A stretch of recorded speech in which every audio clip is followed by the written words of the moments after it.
Hey guys, welcome to my channel. In this video, I will share with you how I make these simple, delicious, and crunchy onion rings.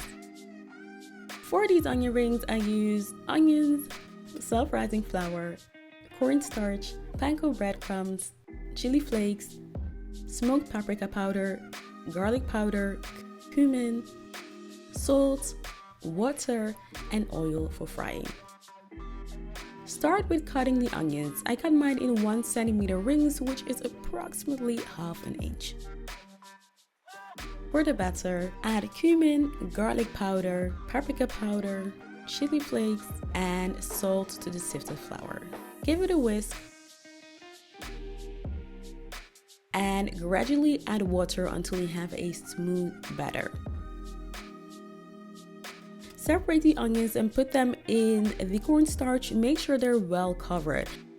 The purpose of this is to help the batter better adhere to the onions.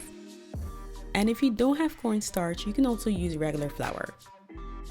Here I have all my ingredients. Dip the onion rings in the batter, let any excess batter drip off, and then put it in the plate with panko. Make sure the whole onion, including the inside of the ring, is covered. And I like to use my spoon to help me with that.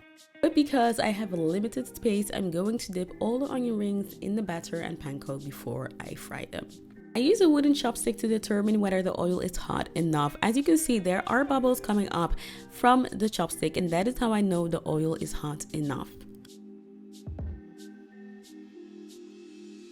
I really enjoy seeing your recreations of the recipes I share, so if you decide to give this a try, don't forget to tag me on Instagram at Amma's Kitchen.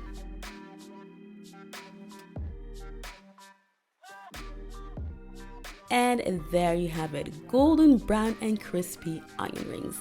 While you're at it, you might like this ebi tempura video. And if you're feeling fried chicken a little bit more right now, you might like this video. Don't forget to like and subscribe for weekly recipe videos. Thanks for watching, guys.